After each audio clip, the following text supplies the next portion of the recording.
July 4, 1946. Biskupia Górka Hill, near Gdańsk, Poland. By 5 in the morning, people were already climbing the hill. By noon, the roads leading to it were impassable. Workplaces had announced the day off and arranged transportation. Newspapers had printed the date 3 days earlier.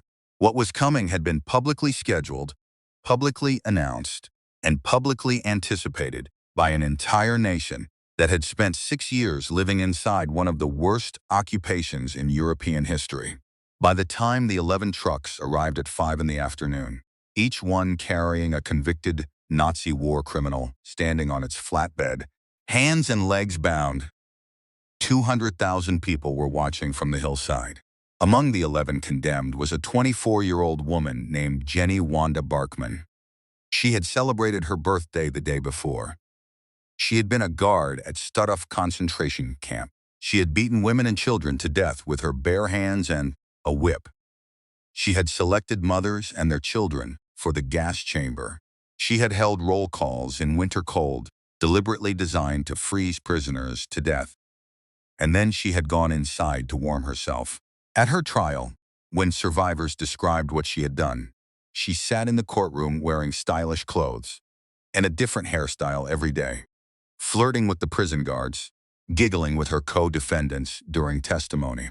When the verdict came, guilty, sentenced to death, she offered no tears, no plea, no request for mercy. She only said, "Life is indeed a pleasure, and pleasures are usually short. Subscribe now." Because the full story of what happened at Stutthof and what justice finally looked like when it arrived is one of the most extraordinary and disturbing true stories of the entire Second World War. Jenny-Wanda Barkmann was born on May 30, 1922, in Hamburg, Germany, the daughter of a dock worker and a housewife. Her childhood was not one of privilege or ideology. The family was poor. She grew up playing with dolls, dreaming of becoming a model or an actress, chasing a life she could see in magazines and films, but that her circumstances kept just out of reach. She was 10 years old when Adolf Hitler came to power in January 1933. The Germany that shaped the next decade of her life was one of total saturation. Nazi propaganda in the schools, in the newspapers, in the radio broadcasts, in the portraits hanging in every public building. Children raised in this environment were not simply exposed to an ideology. They were immersed in it from the first day of primary school, taught that loyalty to the state was the highest virtue, that certain categories of human beings were inferior by nature, and that whatever the regime required of them was right by definition. She finished elementary school and went to work in a pastry shop. She was 17 when the war began. She was a young woman with limited options in a country that was rapidly running out of space for ordinary ambitions. Then, in January 1944, she became a guard at Stutthof concentration camp. Stutthof had opened on September 2, 1939. The day after Germany invaded Poland, making it the first German concentration camp established outside Germany's pre-war borders. It sat in a wooded area near the Baltic coast, roughly 22 miles east of Danzig. Built originally to hold Polish civilians targeted in the systematic Nazi campaign to destroy Polish intellectual and cultural life.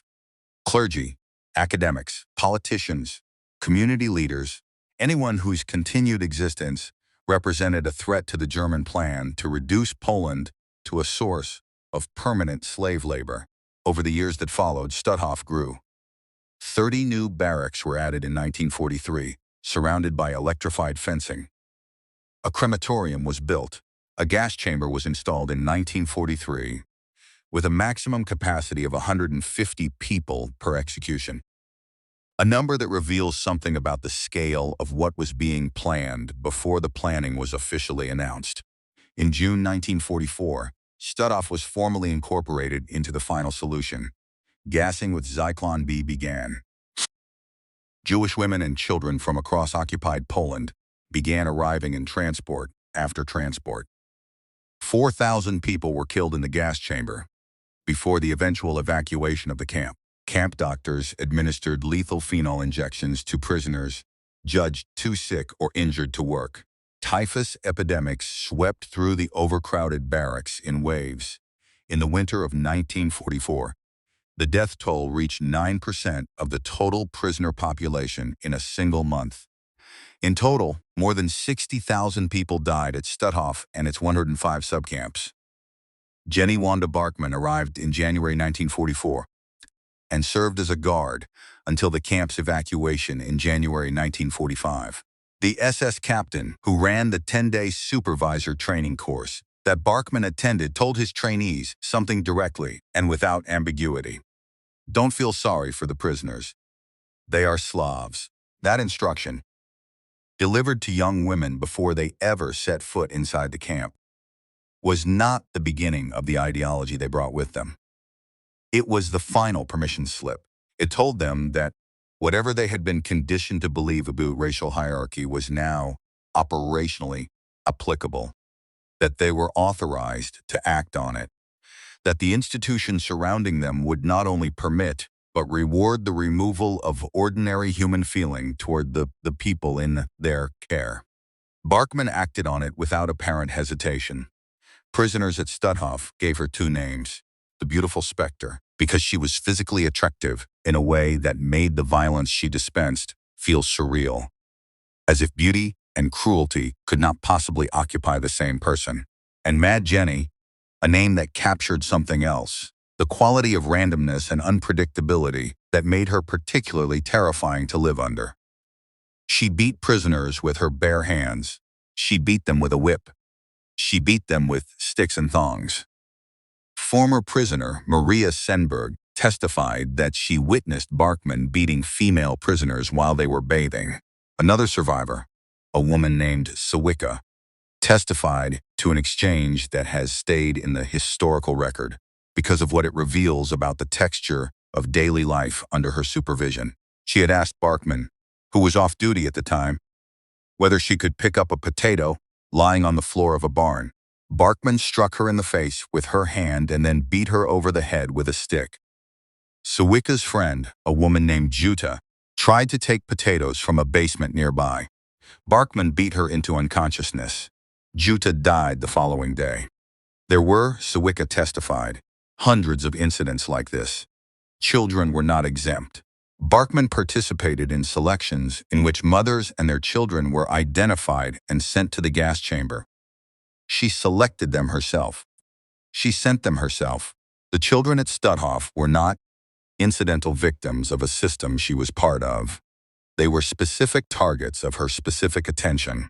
In her own words, recorded after her arrest, she described the winter roll calls with an absence of regret that is itself a kind of document. We held specially long open-air roll calls in winter so that the female prisoners would freeze. And indeed, many of them died. We were dressed warmly, so we endured the harsh frosts. Not we were ordered to, not we had no choice. We held them. We were dressed warmly.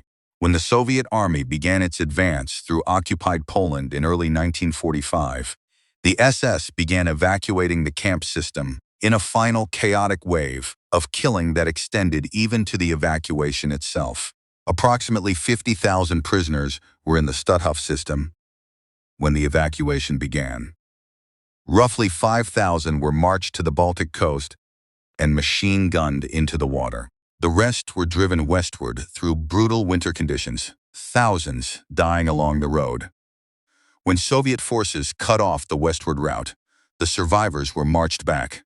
In late April, the remaining prisoners were removed by sea. And again, hundreds were forced into the water and shot.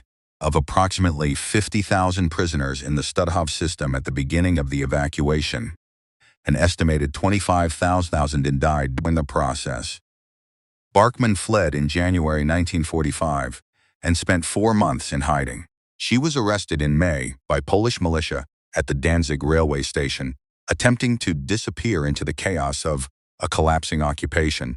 At her first interrogation, she told investigators she had always treated Jewish prisoners well, that she had secretly helped the unfortunate and even saved lives. Her lies did not survive contact with the survivors. The first Stutthof trial opened on April 25, 1946. Dozens of survivors testified over the following weeks. The evidence was extensive, consistent, and devastating. Even Barkmann's own defense attorney, in his closing argument, effectively conceded her guilt, arguing only that no sane person could have done what she had done, and that, therefore, she must be mentally ill. The tribunal did not find this persuasive. Throughout the proceedings, Barkmann's primary visible concern appeared to be her personal presentation. Different stylish outfits each day. Different hairstyles. She reportedly flirted with prison guards during recesses. She and several of her co-defendants were observed giggling and joking during survivor testimony about what had been done to the prisoners at Stutthof. On May 31, 1946, 11 defendants were convicted of crimes against humanity and sentenced to death by hanging. 5 of them were women. 4 of those women, Wanda Klaff, Gerda Steinhoff, Elizabeth Becker, and Ewa Paradis, wept and pleaded for mercy when the verdicts were read. Jenny-Wanda Barkmann, who had celebrated her 24th birthday the previous day, did not weep. She did not plead. She did not express regret for anything. She said only, "Life is indeed a pleasure, and pleasures are usually short." July 4, 1946. 5 in the afternoon, 11 open trucks backed under 11 separate gallows on Biskupia Górka Hill. Each truck carried one condemned prisoner standing on its flatbed, hands and legs bound with cord. Former Stutthof prisoners, survivors who had volunteered specifically for this duty, placed simple rope nooses around the necks of the people who had once held absolute power over their lives. The execution was designed using the short drop method. Each truck would pull forward slowly. The condemned would be left suspended.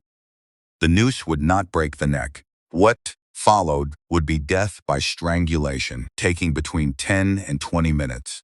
When the first truck carrying the former guard commander moved forward and he dropped from the platform, he managed to shout "Heil Hitler" before the rope caught him. The crowd answered him with insults that carried across the hillside. As each subsequent truck moved forward, the remaining condemned could see clearly what was coming for them. One truck driver failed to start the engine on multiple attempts.